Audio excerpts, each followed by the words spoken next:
I just got humbled big time. I am going through a hiring process right now. If you watched a few of my other videos, I talked about as a business owner, as I am right now, I just applied for my first ever job. It's with this guy, Patty Galloway, who is the absolute best in the space at what I am doing. Right now, I help large businesses and brands grow their social medias, and then I funnel and convert into paying customers. I don't know Patty's business model too much, but he just helps people get a lot more views from what I know. And I know that he's working with Red Bull and brands that are doing hundreds of millions of views per month. And I know that more views equals more customers. So if I can learn how to take someone from 2 to 20 million views per month, we can get 20 times the customers, if not even more, which is a massive skill set that I want to do. So I am willing to work for him as I am still running a full-time business. So this is the first email after I applied. They said, "Hey Josh, thank you for applying for a senior YouTube strategist position with Patty Galloway.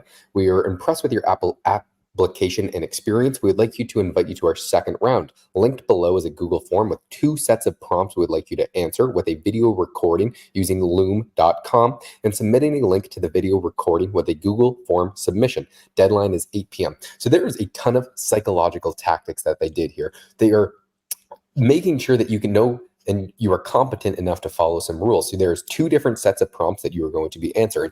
It's 2 different videos. So I had never used Loom before, so I got Loom, and then what I did was the first video, it was very specific. It said, "Send me a 3-minute video why you think you would be good for the role." And I went slightly over. I think I did like 3 or 4.5 minutes or something like that, because I thought there was a very important point that I want to make as to why I was a good fit. And then the second video was, give me a 5-minute video going over one of the channels that you worked with before, best illustrating what you did to help them grow from A to Z. So that one, you had 2 different videos that you had to submit. One was 3, one was 5. Again, this is showing, do you know how to follow rules? Can you be concise? Can you do things exactly how they want them done?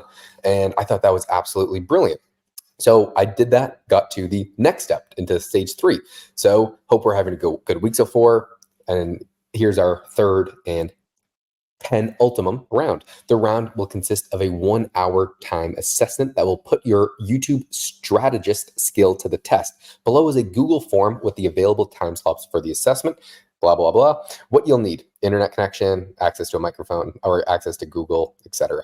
So what they're basically doing here is, this is over a multi-day period of them reviewing all the videos that you've done, all the other steps that you've done, going through this long process of just applying to see if you are a right fit to get interviewed. This is just as if you are in the right fit to get interviewed. So for me as a business owner, this is some of the best psychological tactics I have ever seen in my entire life.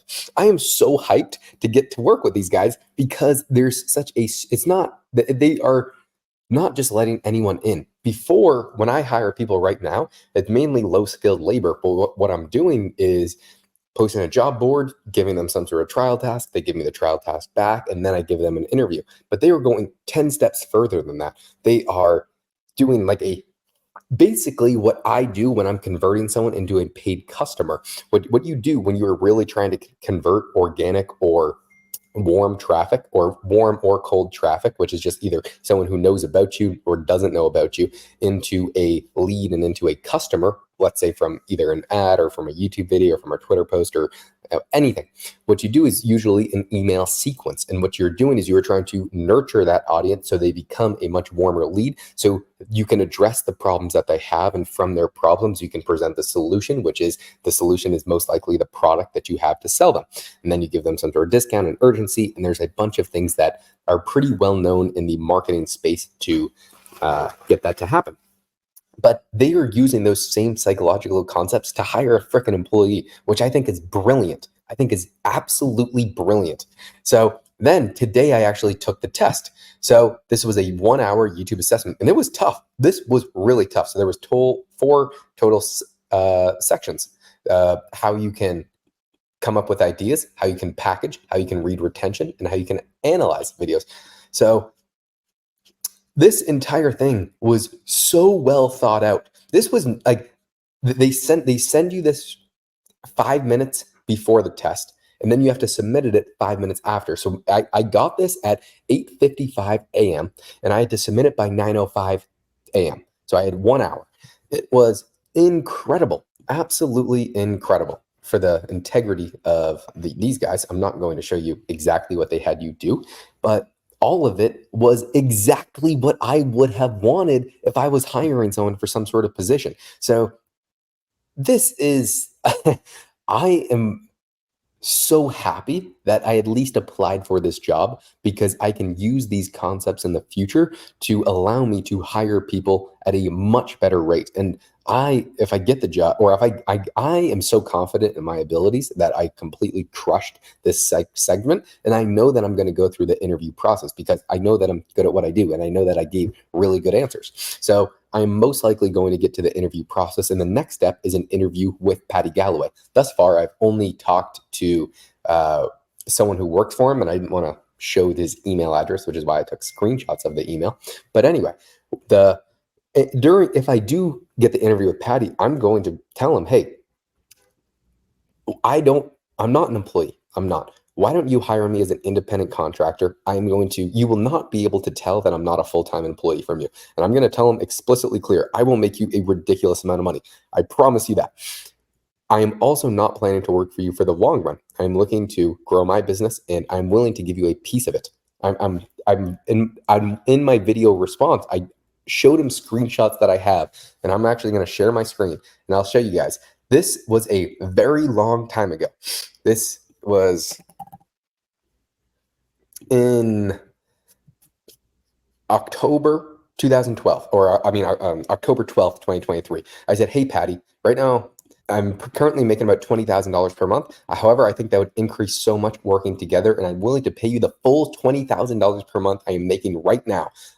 Alternatively, if a partnership interests you, I'm open to offering you 50% of my earnings right now. If I could do 2 to 3 times the views for the channels I'm working with, I think I could easily bring in $50,000 per month. So I was basically saying, hey, I'll give you $25,000.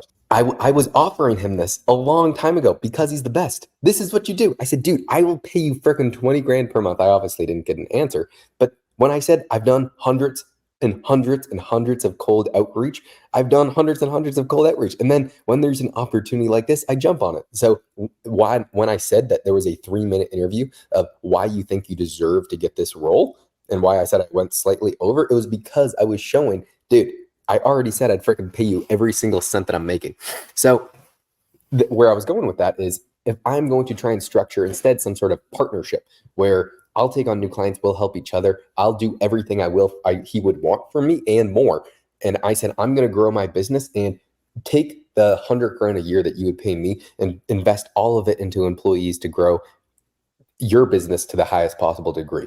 That is my goal. And I might even move out to Austin, Texas, where he lives in the fall time once the weather gets nice there, and work directly with him because I know how good of an opportunity that is. If I get the job, of course. I just have such a fucking ridiculous amount of confidence in myself, especially in an interview.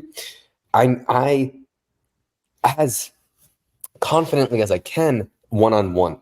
Such a high degree of confidence because I really know what to say and how to say it. There's definitely a lot of psychology to it. And I'm not going to go into that in this video, but I should make a video on how I can close virtually any client ever one-on-one, because I almost do every single time. Sometimes you play the long game doing it, which I do. This was playing the long game. I wanted to work with this guy a long time ago, but I know that I'm going to make it happen. And my life is going to be incredibly stressful for a few months because I'll be technically working 4 full-time jobs at that point. But I love it. I love it. I mean, I'm the most excited I've been in a very long time. And I know that this is how I'm going to 5 to 10x my income. If I could increase this skill set by 5 to 10 times, I would be crushing it. So I'm not going to count my chickens before they hatch. So I'm not going to go over what my plan would be specifically with Paddy and how I would grow my business from there. I would first, let's just hope that I get to the interview process and then I can close the deal. So I'm also just destroyed my ankle today because I was hiking and I was racing my friend. We went up Pistoia Peak, I think it's called, in Scottsdale, and we sprinted up, and then I sprinted down, absolutely sprinted. There was this kid who was this like mountain climber, and I was racing him down, and then my ankle got stuck, and I freaking snapped it. It hurts so bad, and I just ran out of health insurance because my dad is on disability for life. He worked for, he was a, they climbed the telephone poles and fixed. He was an electrician for Verizon, but he was on disability, but he's on disability for life now because he hurt his back. So he no longer works there, and I had health insurance from him because I'm obviously under 25, but now I don't. So I was texting my mom saying, "Hey, hopefully the health insurance is still in," to scare her. Anyway, I'm just yammering for absolutely no reason.